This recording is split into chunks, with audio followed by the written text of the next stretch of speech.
નમસ્કાર વિદ્યાર્થી મિત્રો, સ્વાગત છે આપનું આજના લેક્ચરમાં। તો જે પારિસ્થિતિકી આપણે જોઈ રહ્યા હતા ત્યારબાદ એનો ભાગ 2 બાકી હતો, તો તે આજે જોવાના છીએ। એન્વાયરમેન્ટનો બીજો ચેપ્ટર છે અને એનો ભાગ બીજો છે। તો એમાં અનુકૂલનથી બાકી હતો, જેને એડેપ્ટેશન કહેવામાં આવે છે। તો અનુકૂલન એ સજીવોનો એક વિશિષ્ટ લક્ષણ છે જે તેને તેના નિવાસ સ્થાનમાં જીવિત રહેવા અને પ્રજનન કરવા માટે સક્ષમ બનાવે છે। અનુકૂલન એનો અર્થ સામાન્ય ભાષામાં એવું થતું હોય છે કે આપણે કોઈ પણ વાતાવરણમાં જઈએ છીએ, ત્યાં શરૂઆતમાં આપણને ના ફાવે, પરંતુ સમય જતાં આપણે ત્યાં રહેવા વ્યવસ્થિત રીતે આપણી જે કહેવાય ને સ્થિતિને કરી દેતા હોઈએ છીએ, પોતાની જાતને ત્યાંના પ્રમાણે ગોઠવી દેતા હોઈએ છીએ, તો તે સામાન્ય રીતે અનુકૂલન કહેવામાં આવે છે। ઉદાહરણ તરીકે નારિયેળી સમુદ્ર તટે સારી રીતે વિકસે છે અને ઊંટ રણમાં અસ્તિત્વ ટકાવવા સક્ષમ છે। સમયાનુસાર બદલાતા પર્યાવરણમાં ટકી રહેવા સજીવોની રચના અને કાર્યોમાં પણ ફેરફાર થાય છે। હવે ઊંટે પણ આપણે જોઈએ તો રણમાં બીજા કોઈ પ્રાણીથી એટલું બધું ના ટકી શકાય, પરંતુ ઊંટની જોડે જે ખૂંદમાં ચરબી હોય છે તેનું તે જ્યારે પાણી ન મળે તો તેનો કહેવામાં આવે છે કે એનો ઉપયોગ એ કરતો હોય છે પાણી માટે, પાણીની પૂર્તિ માટે, પાણી કે ખોરાકની એવું કંઈ છે। ત્યારબાદ બીજું કયું છે આપણે ઉદાહરણમાં અહીંયા આપેલ છે નારિયેળી છે। નારિયેળી હવે સમુદ્ર તટે તો આપણને સામાન્ય રીતે ક્ષાર જોવા મળે, પરંતુ નારિયેળી ત્યાં ઊંઘે છે એટલે એણે પણ ત્યાં અનુકૂલન કરી લીધું છે એવું કહેવાય। બીજી કોઈ વનસ્પતિથી એટલું બધું ત્યાં રહી ના શકાય, પરંતુ નારિયેળી અને ઊંટ આ બંનેએ તેમની પરિસ્થિતિ અનુસાર અનુકૂલન કરેલ છે એમ કહી શકાય છે। અજૈવિક ઘટકોમાં થતા પરિવર્તનો ખૂબ જ ધીમા હોવાથી અનુકૂલન લાંબા ગાળે જોવા મળે છે। કોઈ પણ અનુકૂલન આપણે જોઈએ સામાન્ય રીતે તો શરૂઆતના તબક્કે ના થાય, એને થતાં ઘણો સમય લાગતો હોય છે। ઘણા અનુકૂલનો લાંબા ઉદ્વિકાસીય સમય બાદ વિકસિત થાય છે। પેઢી દર પેઢી થતા આનુવંશિક ફેરફારો બાદ અનુકૂલન કોઈ પ્રજાતિમાં જનીનિક રીતે સ્થાયી અને કાયમી બની જાય છે। શરૂઆતમાં તેમને અનુકૂલન સાદું પડે, પરંતુ પછીથી તો તેમાં જનીનિક અથવા સ્થાયી બની જાય। જેમ કે આપણે કોઈ હવે અહીંયાથી આપણે રહીએ છીએ ગુજરાતમાં, ત્યાંથી આપણે કોઈ બીજા રાજ્યમાં સ્થળાંતરિત કર્યા, હવે શરૂઆતમાં આપણી પેઢીને ત્યાં અનુકૂલન સાદું પડે, પરંતુ આવનાર પેઢી છે તે ત્યાં રહેવા ટેવાઈ જ જાય એમ શરૂઆતથી જ હોય। એટલે તો સામાન્ય રીતે જનીનોમાં આવું હોય કે જે સૌપ્રથમ પેઢી છે તેમણે અનુકૂલન કરવું પડે, પછી ઉદ્વિકાસના કારણે આગળને આગળ કહેવાય કે એ ટેવાયેલા જોવા મળે છે। હવે અનુકૂલનના પ્રકાર જોઈએ, ટાઈપ્સ ઓફ એડેપ્ટેશન। કેટલાક સજીવો ચોક્કસ દેહધાર્મિક વ્યવસ્થા દ્વારા પ્રતિકૂળ પરિસ્થિતિને પ્રતિક્રિયા આપવા સક્ષમ હોય છે, જ્યારે બીજા કેટલાક પોતાની વર્તણૂક દ્વારા વ્યવહારિક રીતે પ્રતિકૂળ પરિસ્થિતિ સામે પ્રક્રિયાઓ કરે છે। આ પ્રક્રિયાઓ વાસ્તવમાં તેમના અનુકૂલનો છે। તો આમાં સામાન્ય રીતે આટલા જે આ ફકરો છે એમાં સમજાવવા માંગે છે કે કેટલાક સજીવો હોય તે પ્રતિકૂળ પરિસ્થિતિ હોય તેમાં ટકી રહેવા સક્ષમ બને, ને અમુક સજીવો હોય એટલે તેમને ફાવે એવી પરિસ્થિતિ ના હોય તો અમુક બનેલા જ હોય છે, ને અમુક એને પ્રતિકૂળ પરિસ્થિતિ હોય એટલે એમનાથી વિરુદ્ધ પરિસ્થિતિ હોય તેમના પ્રતિકૂળ એ બનતા એટલે અનુકૂળ એ બનતા હોય છે। તો આવું અહીંયા કહેલ છે। ત્યારબાદ એના પ્રકારો અહીંયા આપેલ છે।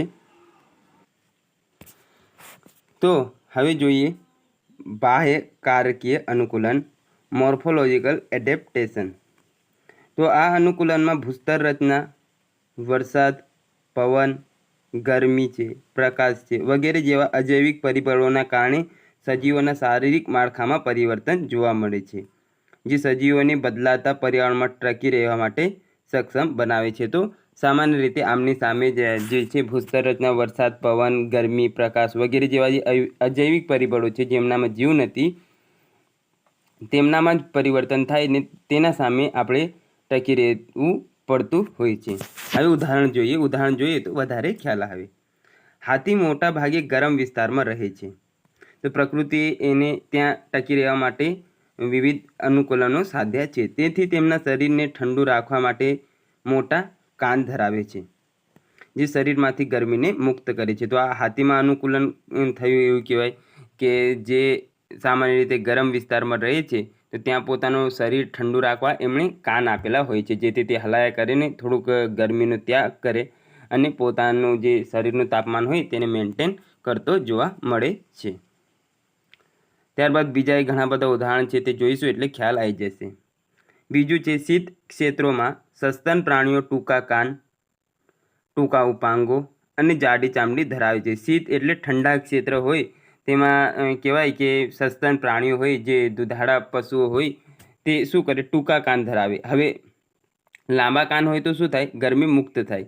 ટૂંકા કાન હોય તો ગરમી ના મુક્ત થાય. હવે આ ગરમી કેમ નહીં મુક્ત કરતા, કારણ કે આ શીત ક્ષેત્રમાં રહે છે. તો આવી રીતે દરેક વસ્તુને આપણે સમજીશું તો વધારે યાદ રહેશે. ટૂંકા ઉપાંગો એટલે પગ અને જાડી ચામડી ધરાવે છે. જાડી ચામડી હોય એટલે આપણને ઝડ દઈને ઠંડી ન લાગે, જેના ઉપયોગ થકી તે શરીરની ગરમી જાળવીને ઉષ્માનો વ્યય ઘટાડે છે, જેને એલનનો નિયમ કહેવામાં આવે છે. તો આ કોનો નિયમ છે, એલનનો નિયમ.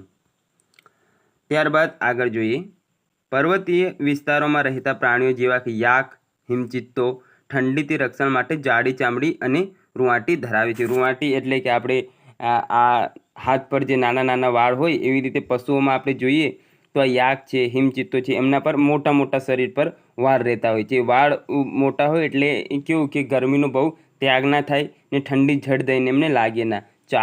ચામડી એ જાડી હોય એટલે ત્યાં સારી રીતે તેઓ અનુકૂલન સાધી શકે છે. ત્યારબાદ રણની વનસ્પતિઓમાં પર્ણ હોતા નથી. હવે આપણે વનસ્પતિઓ સામાન્ય રીતે 3 પ્રકારની હોય. શીત એમાં 3 પ્રકારના હોય છે.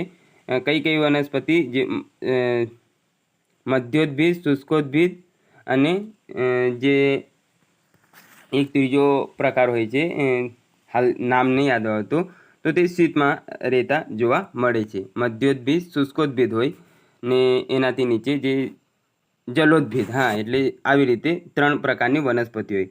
જલોદ્ભિદ વનસ્પતિ તે સામાન્ય રીતે કેવી રહેતી હોય છે, અહીંયા આવી થોડુંક આવ્યું છે એટલે હું તમને સમજાવી દઉં. જલોદ્ભિદ વનસ્પતિ સામાન્ય રીતે પાણીમાં રહેતી હોય છે.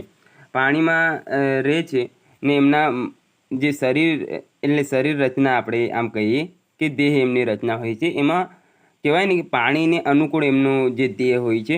આપણે જોઈએ તો એમના મૂળ ઢીલા હોય છે ને સામાન્ય રીતે મૂળનો એમનામાં અભાવ જોવા મળે છે, મૂલાંગો જોવા મળે છે. એટલે નાના નાના આમ મૂળ જ કહી શકાય તે જોવા મળતા હોય છે ને એમના પાન સામાન્ય રીતે મોટા હોય છે. હવે મોટા હોવાનું કારણ એમાં એવું ગણી શકાય કે એમને પ્રકાશ સંશ્લેષણ કરવા પાન મોટા હોય તેથી સારી રીતે કરી શકે. ત્યારબાદ મધ્યોદ્ભિદ વનસ્પતિ આવે છે, એટલે શુષ્કોદ્ભિદ જલોદ્ભિદની વચ્ચે જે આવે તે મધ્યોદ્ભિદ એટલે મધ્યમાં. આપણે ત્યાં આ બધી વનસ્પતિઓ જોવા મળે છે. લીમડો છે, વડ છે, પીપળો છે, આ બધી વનસ્પતિઓ મધ્યોદ્ભિદ હોય છે. એમને પાણી એ વ્યવસ્થિત મળી રહે છે, તડકો એ વ્યવસ્થિત મળી રહે છે. એટલે આપણે જોઈશું તમે તો એમના પાન મીડિયમ સાઇઝના હશે. ત્યારબાદ છેલ્લા ક્રમે આવે શુષ્કોદ્ભિદ વનસ્પતિ. તો આ વનસ્પતિ કેવી હોય, તો આ વનસ્પતિઓ સામાન્ય રીતે રણ પ્રકારમાં જોવા મળે. જ્યાં પાણીની ખૂબ જ અછત હોય ત્યાં આ વનસ્પતિઓ તમને જોવા મળતી હોય છે. ઉદાહરણ તરીકે આપણે લઈએ તો બાવળ છે, થોડ છે. ત્યારબાદ મોટા ભાગની જે કાંટાળી વનસ્પતિઓ છે તે શુષ્કોદ્ભિદ જ હોય છે. તમે જોઈ શકશો કે જે પણ કાંટાળી વનસ્પતિ હોય તો તે વનસ્પતિમાં એમના પાન હોય છે તે બહુ નાના હોય છે, તો તેને શુષ્કોદ્ભિદ વનસ્પતિ કહેવાય. આ તો હવે કેવું કે અહીંયા આવ્યું હતું વચ્ચે એટલે તમને સમજાવવા જેવું હતું કે શુષ્કોદ્ભિદ, મધ્યોદ્ભિદ ને જલોદ્ભિદ વનસ્પતિ કોને કહેવાય. તો હવે પાછા ટોપિક પર આવી જઈએ. તો રણની વનસ્પતિઓને પર્ણ હોતા નથી. હવે આ રણમાં અમુક વાર થોર હોય તો તેમને પર્ણ નહીં હોતા.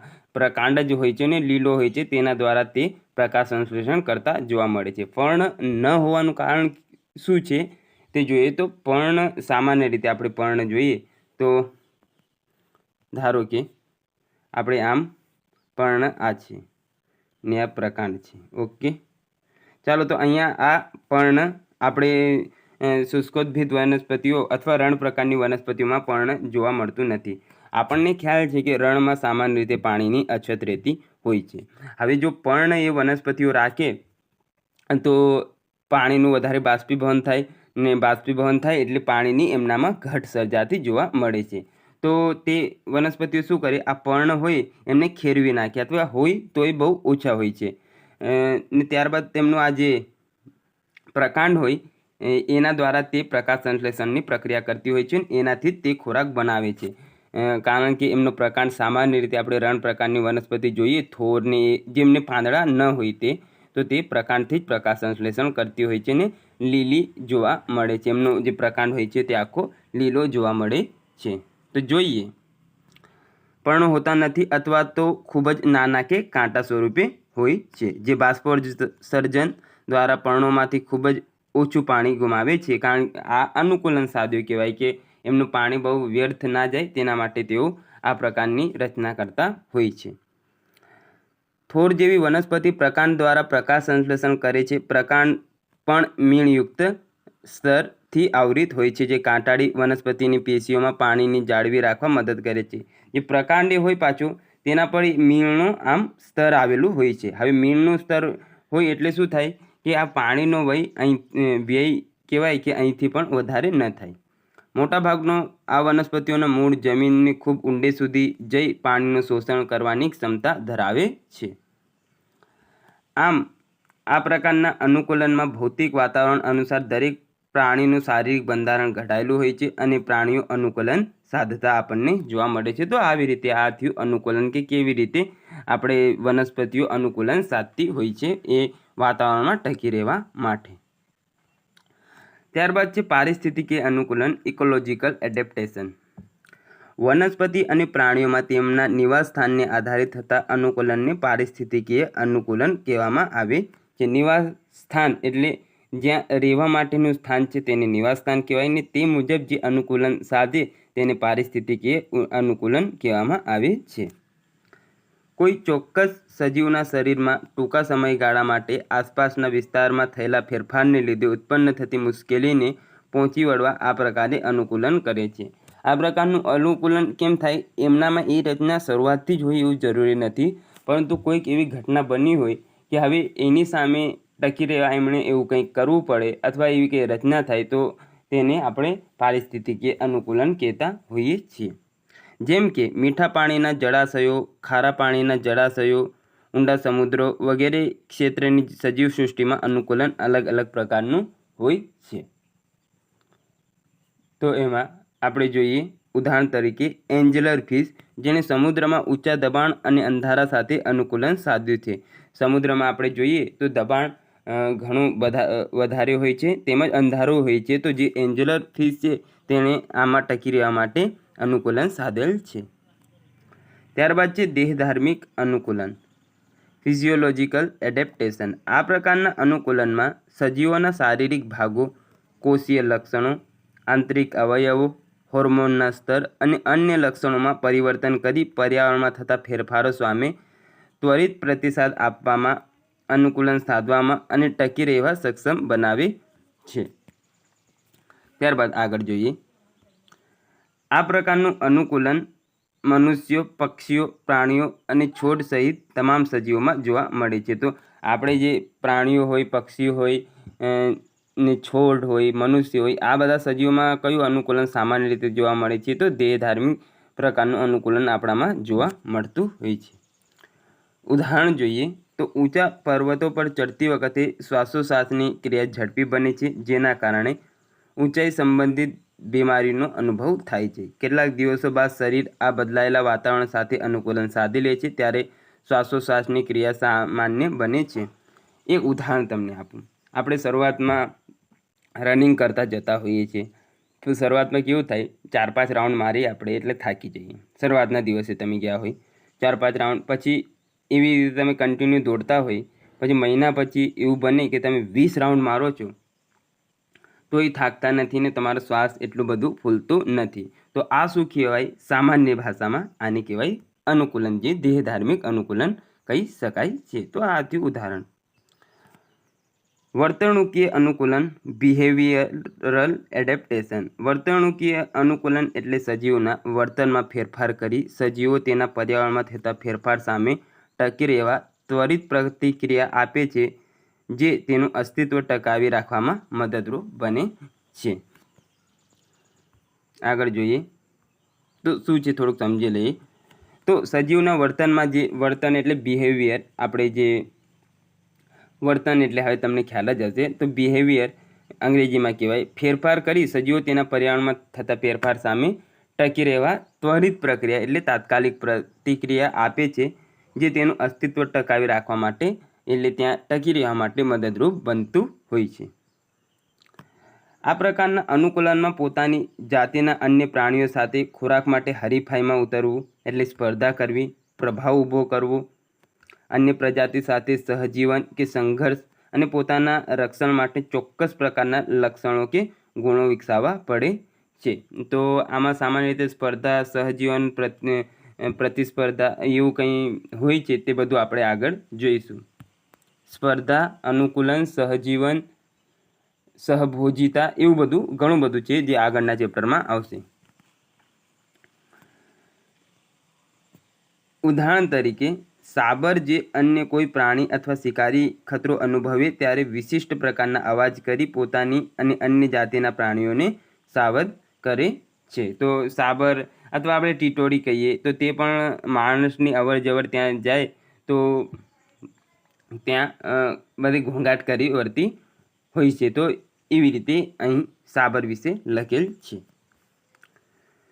હવે જોઈએ આગળ રક્ષણાત્મક અનુકૂલન, પ્રોટેક્ટિવ એડેપ્ટેશન.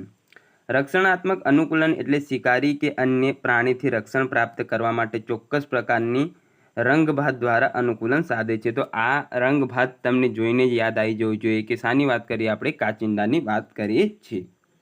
સામાન્ય રીતે એમાં કેટલાક પ્રાણીઓ કેટલીક જન્મથી જ આ પ્રકારની વિશેષતા ધરાવતા હોય છે. હવે એમાં ઉદાહરણ જોઈએ. તો ઉદાહરણ તરીકે ગરોળીની પ્રજાતિ રંગ બદલીને અન્ય પ્રજાતિથી રક્ષણ મેળવે છે. આપણે કાચિંડાનું ઉદાહરણ લઈએ તો કાચિંડો જ્યાં ગયો હોય ત્યાં પ્રકાર અથવા તે પ્રકારનો રંગ કરી લેતો હોય છે.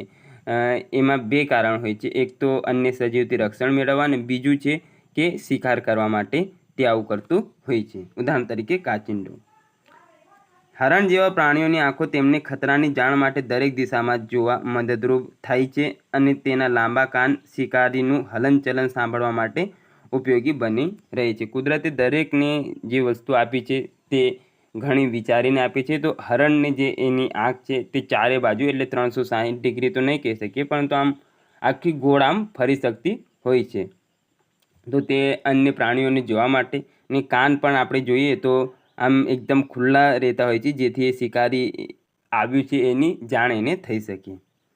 જમીન પર માળો બનાવતા ઘણા પક્ષીઓ જમીનના રંગ સાથે ભળી જાય તેવી સામગ્રી વાપરીને માળો બનાવે છે. અથવા એવું કહી શકીએ કે અમુક પ્રાણીઓ જે જમીન પર ઈંડા મૂકે છે તો તેમનો કલર તો હવે એ બદલી ના શકે, પરંતુ અમુક પક્ષીઓના તો હોય છે ઈંડા એ કલરના. પરંતુ સામાન્ય રીતે પક્ષીઓ શું કરતા હોય કે જમીનનો જે કલર છે તે પ્રકારનું કલરની સામગ્રીઓ યુઝ કરીને માળો બનાવવાનો પ્રયત્ન કરતા હોય છે, જેથી તેમના જે કહેવાય ઈંડા અથવા બચ્ચા કોઈ સરળતાથી જોઈ ન શકે. આગળ જોઈએ પ્રાણીઓમાં અનુકૂલન, એડેપ્ટેશન ઇન એનિમલ્સ. જલીય અનુકૂલન, ઇક્વેટિક એડેપ્ટેશન જોઈએ. તો જલીય અનુકૂલનમાં જળ સપાટીથી તળિયા સુધીના વિવિધ સ્તર મુજબ પ્રાણીઓના અનુકૂલનમાં ભિન્નતા જોવા મળે છે. જે સપાટી પર રહેતા હોય સજીવો ત્યાંથી લઈને બોટમ એટલે નીચે તળિયા સુધીના જે જલીય પ્રાણીઓ છે એમાં અનુકૂલન આપણને જોવા મળતું હોય છે. ને એ અનુકૂલનમાં પાછી ભિન્નતા હોય, બધામાં સરખું રહેતું નથી. સમુદ્રમાં મોટાભાગના જળચર પ્રાણીઓ ચૂઈ દ્વારા શ્વસન ક્રિયા માટે જરૂરી ઓગળેલો ઓક્સિજન મેળવે છે. આપણે એને કહી શકતા હોય ઝાલર અથવા ચૂઈ. આપણે કહીએ ને માછલીઓ શાના દ્વારા શ્વસન કરે, ચૂઈ ને ઝાલર પણ કહેતા હોય છે. હવે આ અન્ય અલગ છે કે એક જ છે ખબર નહીં, પરંતુ આવું કંઈક આપણે સામાન્ય વિજ્ઞાનમાં આવશે. તો આનો ઉપયોગ તેઓ કરતા હોય છે. જ્યારે ડોલ્ફિન અને વેલ જેવા કેટલાક દરિયાઈ જીવોને ચૂઈ હોતી નથી. બધી માછલીઓને આ પ્રકારની ચૂઈ હોતી નથી. ડોલ્ફિન છે, વેલ છે, તો એમને ચૂઈ હોતી નથી. તો તે કેવી રીતે કરે? તો તેમના માથાના ઉપરના ભાગે આવેલ શ્વસન છિદ્રો દ્વારા તેઓ હવામાંથી શ્વાસ લે છે. જે એમનું માથું હોય એના ઉપરના ભાગમાં કેવું હોય કે છિદ્રો હોય, શ્વસન છિદ્રો કહેવાય. તો તેના દ્વારા તેઓ હવામાંથી શ્વાસ એટલે ઓક્સિજન ગ્રહણ કરતી હોય છે. જ્યારે મોટા ભાગની માછલીઓમાં કહેવાય કે ચૂઈ અને ઝાલરની રચના જોવા મળે છે. ત્યારબાદ બીજું અનુકૂલન જોઈએ તો માછલીનો આકાર એ તેનું પાણીમાં રહેવા માટેનું અનુકૂલન છે. તેના શરીર પર મીણ જેવા લીસા અને ચીકણા ભીંગડાનું આવરણ હોય છે, જેથી માછલી પાણીમાં જ રહેતી હોવા છતાં ભીંજાઈ કે કોહવાઈ જતી નથી. આપણે જોયું કે માછલીનો આકાર સામાન્ય રીતે આ પ્રકારનો કંઈક હોય છે. હવે આ પ્રકારનો આકાર હોય એટલે કેવું કે એને આગળથી આપણે આ જોઈએ તો આવો આકાર હોય છે અહીંયા, તો એને તરવામાં અહીં સામાન્ય રીતે સરળતા હોય છે. ત્યારબાદ તેના જે ભીંગડા હોય છે તે મીણયુક્ત થોડુંક દ્રવ્ય તેમાં હોય છે, ચીકણું હોય છે. જો તમે માછલીને સ્પર્શ કરીને જોયું હોય તો તેનાથી એના જે ભીંગડા હોય છે તે વધારે સમય એ પાણીમાં આખું જીવન જ પાણીમાં રહે, તો તેમ છતાં એ કોહવાઈ જતા નથી. તો આ એક પ્રકારનું અંદરનું અનુકૂલન છે. દરિયાઈ સસ્તન પ્રાણીઓમાં પોતાની ચામડી નીચે બ્લબર નામનું ચરબીનું જાડું થર આવેલું હોય છે, જે શરીરનું તાપમાન નિયંત્રણ અને સરળતાથી તરવામાં મદદ કરે છે. તો જે દરિયાઈ સસ્તન પ્રાણીઓ છે એમાં હિપ્પોપોટેમસનો પણ આપણે સમાવેશ કરી શકીએ, અથવા જળઘોડો હોય તો તેમની શરીરની નીચે બની શકે. હવે આમાંથી બંનેઓની છે કે નહીં ખબર નહીં, પરંતુ બબલર નામનું નીચે એક ચરબીનું જાડું થર આવેલું હોય છે, જેથી તેઓ તાપમાન નિયંત્રણ કરી શકે. જો વધુ તાપમાન હોય તો પોતાનું શરીરનું તાપમાન ઘટાડી દે, ને તાપમાન બહુ ઘટી ગયું હોય તો પોતાનું તાપમાન વધારીને મેન્ટેન કરતા હોય છે. આ ઉપરાંત તે પાણીમાં ઓગળતું નથી અને ઉર્જાના સ્ત્રોત તરીકે ઉપયોગી છે. આ હવે શું કહેવા માંગે છે ખબર નથી. ત્યારબાદ ભૂમિગત અનુકૂલન જોઈએ, સબટેરેનિયન એડેપ્ટેશન.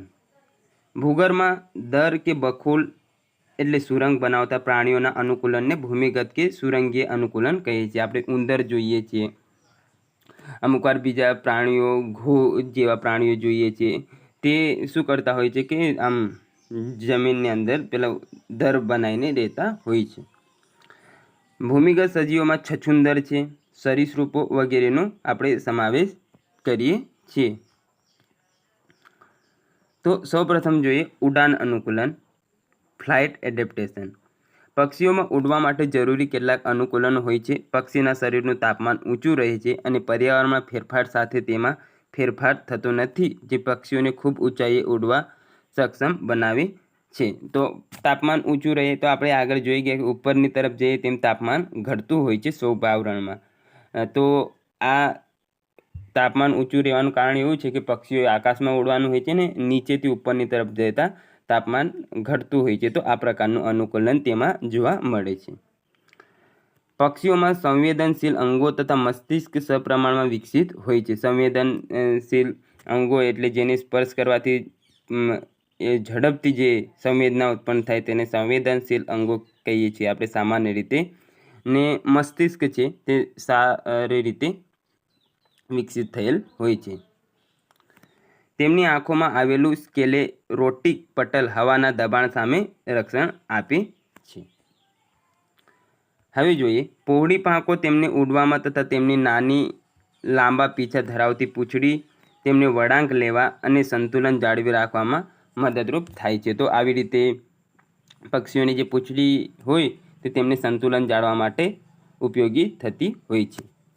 જ્યારે પક્ષી ઝાડની ડાળી પર બેસે છે ત્યારે તેના અંગૂઠા ડાળીની આસપાસ વીંટળાય છે, જેને પર્ચિંગ કહેવામાં આવે છે. તો આ યાદ રાખવું, પક્ષી જે સામાન્ય ડાળી પર બેસે ને જે આમ પકડી રાખે ડાળીને, એ ક્રિયાને શું કહેવાય છે તો પર્ચિંગ કહેવામાં આવે છે. આ મેં પણ પહેલી વાર જોયું.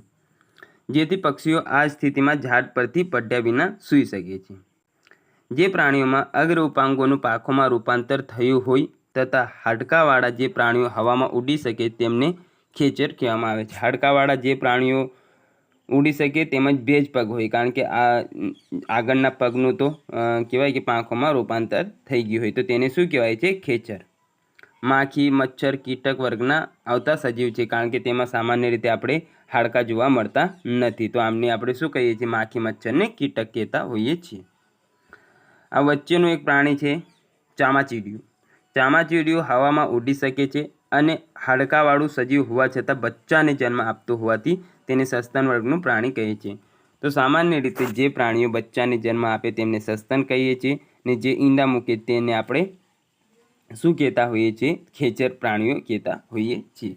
હવે એમાં બધા જ પછી ખેચર ના આવી જાય, જે હવામાં ઉડી શકે ને હાડકાવાળા હોય તેમને ખેચર કહી શકીએ છીએ. હવે રણ પ્રદેશનું અનુકૂલન જોઈએ, ડેઝર્ટ એડેપ્ટેશન. તો રણ પ્રદેશમાં ઓછો વરસાદ અને ઉચ્ચ તાપમાનને કારણે નાના શાકાહારી ઉંદર જેવા પ્રાણીઓ, સરીસૃપ એટલે જે પેટે સરકીને ચાલતા છે, સાપ જેવા પ્રાણીઓ તેમજ જંતુઓ જોવા મળે છે. પરંતુ પક્ષીઓ અને સસ્તનધારી પ્રાણીઓ અલ્પ માત્રામાં જોવા મળે છે. પક્ષીઓ સામાન્ય રીતે આપણે રણ પ્રદેશમાં ન જોવા મળે. એનું મુખ્ય કારણ એવું છે કે કીટકો બહુ ઓછા હોય, તેમને ખાવા માટે મળતું નથી, ને સસ્તનધારી પ્રાણીઓ પણ ત્યાં ઓછા જોવા મળે છે. ત્યારબાદ આગળ જોઈએ, ઉંદર અને સાપ જેવા રણના પ્રાણીઓ દિવસ દરમિયાન તીવ્ર ગરમીથી બચવા માટે રેતીમાં ઊંડા દર કે બખોલમાં રહેતા હોય છે. સામાન્ય રીતે આપણે રણમાં જોઈએ તો તાપમાન ખૂબ વધારે હોય છે, તો ઉંદર હોય, સાપ હોય, એ પ્રાણીઓ શું કરે છે, દિવસ દરમિયાન જે રણ પ્રદેશમાં ઊંડા દર હોય અથવા આપણે અમુક વાર ગુફાઓ જોઈએ તો ત્યાં જઈને એ રહેતા હોય છે. રણ પ્રદેશમાં પ્રાણીઓ જળનો સંગ્રહ કરવા સક્ષમ હોય છે. પાણીનો વપરાશ ઓછો થાય તેમજ જળનું ઉત્સર્જન ન્યૂનતમ થાય તે માટે પ્રાણીઓ, સરીસૃપ તથા જીવજંતુઓ દ્વારા શુષ્ક મળ ઉત્સર્જન કરવામાં આવે છે. શુષ્ક મળ ઉત્સર્જન એટલે સૂકા મળનું ઉત્સર્જન એમના દ્વારા કરવામાં આવે છે. ભીનાશ હોતી નથી. હવે ભીનાશ ન હોય એટલે પાણીનું ઓછામાં ઓછું વ્યય થાય છે. ઉદાહરણ તરીકે અમેરિકાનો કાંગારૂ ઉંદર છે, જે આ પ્રકારની ક્રિયા કરતો જોવા મળે છે. રણ પ્રદેશના ઘણા સજીવો ઠંડીની ઋતુમાં ઉર્જાનો વ્યય ઘટાડવા શીત નિંદ્રામાં જાય છે. રણ પ્રદેશમાં જ્યારે શિયાળો હોય ત્યારે બહુ ઠંડી પડતી હોય છે, તો તે દરમિયાન ઉર્જાનો કહેવાય કે વ્યય ઘટાડવા માટે તે શીત નિંદ્રામાં જતા રહેતા હોય છે. ત્યારબાદ આગળ જોઈએ, પર્વતીય પ્રદેશોમાં અનુકૂલન, માઉન્ટેન એડેપ્ટેશન. પર્વતીય વિસ્તારોમાં ઊંચાઈ તરફ જતા પર્વતની પાતળી અને ઠંડી હવાના કારણે વિવિધ પ્રકારના અનુકૂલનો આપણને જોવા મળતા હોય છે. તેમાં જોઈએ,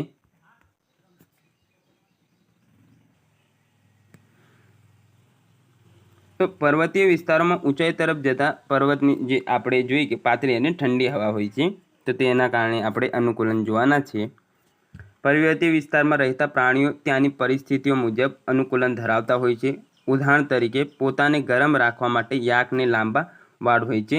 તો આપણે આગળ જોઈ ગયા કે યાકને સામાન્ય રીતે લાંબા વાળ હોય છે, જેથી તે ને જાડી ચામડી હોય, જેથી તે ઓછામાં ઓછી ગરમીનું કહેવાય કે ઠંડી હોય તો એના સામે રક્ષણ કરે છે. હિમચિત્તાના શરીર પર પગ અને પંજા સહિત ગાઢ રૂંવાટી જોવા મળે છે, જે એક પ્રકારનું અનુકૂલન છે. હવે વિશેષમાં જોઈએ, વૃક્ષ પર રહેતા પ્રાણીઓ વૃક્ષારોહી પ્રાણીઓ કહેવામાં આવે છે. આ પ્રાણીને લાંબી પાતળી અને ચાબુક જેવી પૂંછડી હોય છે, જે ઝાડની ડાળીએ વીંટળાવા માટે હોય છે, જેને જીભ કીટકો પકડવા માટે ઉપયોગી છે તથા તેની બંને બાજુ આંખો હોય છે. તો આ થોડુંક વિશેષમાં હતું, તે જોઈ લો. હવે વનસ્પતિઓમાં અનુકૂલન જોઈએ, એડેપ્ટેશન ઇન પ્લાન્ટ્સ. તો જમીન પર ઉગતી વનસ્પતિઓ જમીનમાંથી પાણી અને પોષક દ્રવ્યો મેળવવા માટે મૂળ પર આધાર રાખે છે. તો સામાન્ય રીતે આપણે વનસ્પતિમાં 3 ભાગ હોય છે, મૂળ, આ છે પ્રકાંડ ને ઉપર હોય છે તે પર્ણ. તો આની જ રચના સામાન્ય રીતે વનસ્પતિમાં આપણને જોવા મળે છે. તો નીચેથી જે કહેવાય કે પદાર્થોનું ગ્રહણ કરવા માટે, ખનિજ દ્રવ્ય અથવા પાણીનું ગ્રહણ કરવા માટે આપણે જોઈએ કે વનસ્પતિ મૂળનો ઉપયોગ કરતી હોય છે. જ્યારે જળમાં રહેલ કેટલીક વનસ્પતિઓના મૂળ પાણીની નીચેની માટીમાં જકડાયેલા અથવા જળમાં તરતા હોય છે, જે જલદ વિવિધ વનસ્પતિમાં આપણે જોઈ ગયા. જલીય વનસ્પતિના મૂળ કદમાં નાના હોય છે. હવે નાના હોવાનું કારણ એકમાત્ર એવું છે કે જળમાં જ રહે છે, એટલે એને એટલું બધું કહેવાય કે પાણીની જરૂર રહેતી નથી. તેથી જલીય વનસ્પતિમાં મૂળ એમના કેવા હોય છે, તો સામાન્ય રીતે નાના હોય છે. વનસ્પતિના મૂળનું મુખ્ય કાર્ય વનસ્પતિને એક સ્થળે જકડી રાખવાનું હોય છે, એટલે વહેણના પ્રવાહમાં એ વહી ના જઈને ટકી રહે, તો એનું મુખ્ય કાર્ય જોવા મળે છે. વર્ષ 1990માં વનસ્પતિની પાણીની જરૂરિયાત, જમીનની રચના અને તાપમાનના તફાવતને આધારે વનસ્પતિઓને નીચે મુજબના જૂથોમાં વર્ગીકૃત કરવામાં આવેલ છે. તો એ આજે આપણે આ જૂથો પૂરતા સીમિત રહીશું. જોઈ લઈએ થોડું. આટલું જોઈ લઈએ, આ પેજ જોઈ લઈશું આપણે. તો સૌપ્રથમ છે હાઇડ્રોફાઇટ. તો પાણીમાં ઉગતા છોડને શું કહેવામાં આવે છે? હાઇડ્રો એટલે પાણી ને એમાં ઉગતા છોડ એટલે હાઇડ્રોફાઇટ. હિલોફાઇટ્સ એટલે દલદલીય વનસ્પતિ. તો આ પૂછાઈ શકે એવા પ્રશ્નો છે. લિથોફાઇટ્સ તો પથ્થરો પર ઉગતા છોડ. ઝેરોફાઇટ્સ એટલે શુષ્ક પ્રદેશોમાં ઉગતી વનસ્પતિ. હેલોફાઇટ્સ એટલે સારી જમીનમાં ઉગતી વનસ્પતિ. સેમોફાઇટ્સ એટલે રેતી તથા પથરાળ વિસ્તારમાં ઉગતી વનસ્પતિ. ઓક્ઝિલોફાઇટ્સ એટલે એસિડિક જમીનમાં ઉગતી વનસ્પતિ. ત્યારબાદ આગળ જોઈએ. ચેરસોફાઇટ્સ એટલે ઉજ્જડ જમીનમાં ઉગતી વનસ્પતિ. ઇરિમોફાઇટ્સ એટલે રણ પ્રદેશ કે સ્ટેપી ક્ષેત્રોમાં ઉગતી વનસ્પતિ. સાયક્રોફાઇટ્સ એટલે બરફ આચ્છાદિત પ્રદેશમાં ઉગતી વનસ્પતિ. સાયલોફાઇટ્સ એટલે સવાના પ્રદેશ ઉષ્ણકટિબંધીય પ્રદેશમાં જોવા મળતી વનસ્પતિ. સ્કેલેરોફાઇટ્સ એટલે સેલેરેનેકાઈમાં પેશીઓ ધરાવતી ઝાડીઓ કાંટાળી વનસ્પતિ. શંકુદ્રુમ એટલે ઠંડો તેમજ પહાડી વિસ્તારની વનસ્પતિ. મિઝોફાઇટ્સ એટલે વધુ પડતા શુષ્ક કે ભેજવાળા ક્ષેત્રમાં નહીં પરંતુ બંને પ્રકારની મધ્યમ આબોહવા ધરાવતા પ્રદેશમાં જોવા મળતી વનસ્પતિ. ને એપીફાઇટ્સ એટલે પાણી અને પોષક તત્વો હવામાંથી મેળવતી વનસ્પતિ. તો આ હતા અલગ અલગ પ્રકાર. આમાં સમજાવવા જેવું કંઈ છે નહીં, એટલે જોઈએ આગળ જલોદભેદ વનસ્પતિ. તો જલોદભેદ વનસ્પતિ એટલે જે આપણે જોઈ ગયા કે સામાન્ય રીતે જળમાં જે વનસ્પતિ છે, પોયણો છે, કમળ છે વગેરેને આપણે જલોદભેદ વનસ્પતિ કહેતા હોઈએ છીએ. એમના અનુકૂલન. તો હાઇડ્રોફાઇટ્સ એડેપ્ટેશન. તો સ્વતંત્ર રીતે પાણીમાં તરતી તેમજ જે વનસ્પતિના મૂળ પાણીમાં ડૂબેલા હોય અને મૂળની સાથે પાન પણ તરતા હોય તેવી વનસ્પતિઓને જલોદભેદ વનસ્પતિ કહેવામાં આવે છે. ને જલોદભેદ અનુકૂલન એને કહેવામાં આવે છે. શું હોય? પાણીમાં તરતી હોય તેમજ વનસ્પતિના મૂળ પાણીમાં ડૂબેલા હોય તો તેને આપણે આ પ્રકારની વનસ્પતિ કહેતા હોઈએ છીએ. આ પ્રકારની વનસ્પતિમાં મૂળની ગેરહાજરી અથવા અત્યંત નજીવા મૂળ જોવા મળે છે, જેમ કે સેરાટોફાઇલમ, વોલ્ફિયા વગેરે તેના ઉદાહરણ છે. તો સેરાટોફાઇલમ અને વોલ્ફિયામાં આ પ્રકારનું આપણને જોવા મળે છે. ત્યારબાદ મધ્યોદભેદ અનુકૂલન જોઈએ. તો મધ્યોદભેદ એ સામાન્ય જમીનમાં છોડ કે ખૂબ ભીના અથવા ખૂબ જ શુષ્ક ન હોય તેવા પરિસ્થિતિઓમાં ઉગે છે. તેમને કોઈ વિશેષ અનુકૂલનની જરૂર નથી. આંબો છે, પીપળો છે, આપણે ઉદાહરણ તરીકે આગળ જોઈ ગયા છીએ. આ પ્રકારની વનસ્પતિઓને ઔષધીય સમુદાય અને કાષ્ઠીય સમુદાય એમ બે પ્રકારમાં વર્ગીકૃત કરવામાં આવતું હોય છે. ત્યારબાદ આગળ જોઈએ તો ઔષધીય વનસ્પતિઓના સમુદાયમાં આર્કટિક અથવા આલ્પાઇન ઘાસના મેદાનો, ખેતરો તથા ગૌચર વિસ્તારમાં જોવા મળતી વનસ્પતિઓનો સમાવેશ થાય છે. તો આમાં કોનો સમાવેશ થાય છે? તો આલ્પાઇન ઘાસના જે મેદાનો છે, ખેતરો છે, ગૌચર વિસ્તારમાં જોવા મળતી વનસ્પતિઓ છે, તો આમનો સમાવેશ આમાં થતો જોવા મળે છે. કાષ્ઠીય વનસ્પતિઓના સમુદાયમાં સદાબહાર જંગલો, પાનખર જંગલો તેમજ જાડી ઝાખરાવાળી વનસ્પતિઓનો સમાવેશ થાય છે. ત્યારબાદ છે મરુદભેદ અનુકૂલન, ઝેરોફાઇટ એડેપ્ટેશન. તો રણ પ્રદેશમાં જોવા મળતી વનસ્પતિઓને મરુદભેદ અથવા શુષ્ક ક્ષેત્રની શુષ્કોદભેદ વનસ્પતિ કહેવામાં આવે છે. આ વનસ્પતિઓ રણને આગળ વધતું અટકાવતી આપણને જોવા મળે છે. જે આપણે જોઈએ કે ગાંડા બાવળની રોપણી કરવામાં આવે છે, જેથી રણમાંથી જે રેતી ઉડીને આવે તે આગળની તરફ ન વધે. આ છોડને પર્ણો હોતા નથી અને જો હોય તો ખૂબ નાના હોય છે. તેનું પ્રકાંડ લીલું, માસલ અને દળદાર હોય છે. સામાન્ય રીતે આમનું પ્રકાંડ હોય છે તે કઠણ આપણને જોવા મળે છે. જે પાણી અને ખોરાકનો સંગ્રહ કરે છે. ઉદાહરણ તરીકે કેપારિસ ઇફિલા. આવી વનસ્પતિના પર્ણો કાંટાળા સ્વરૂપમાં ફેરવાઈ જાય છે તથા છોડને પર્ણો કઠણ, સખત અને ચીકણા જોવા મળે છે. ત્યારબાદ અન્ય એક વનસ્પતિ છે લવણોદભેદ વનસ્પતિ. તો જે વનસ્પતિ સારી જમીનમાં વૃદ્ધિ પામે છે તેવી વનસ્પતિઓને લવણોદભેદ કહેવાય. લવણ એટલે કે ખારાશ પડતી જે ક્ષારવાળી જમીન હોય તેને આપણે લવણ પ્રકારની જમીન કહેતા હોઈએ છીએ. ને એમાં જે વનસ્પતિ ઊંઘે તો લવણોદભેદ વનસ્પતિ કહેતા હોઈએ છીએ. ઉદાહરણ તરીકે સાલસોલા, હર્બેકા, ફોઇટેડા, રિઝોફોરા, મ્યુક્રોનાટા વગેરે. તો આ પ્રકારની વનસ્પતિઓનો આમાં સમાવેશ થાય છે. તો અંતિમ આટલું હવે બાકી છે. તો તે આપણે નેક્સ્ટ લેક્ચરમાં આટલું જોઈને પછી આગળ છે આપણે ન્યુસન તંત્ર તેની શરૂઆત કરીશું. મળીએ નવા લેક્ચરમાં, ત્યાં સુધી જોડાયેલા રહો.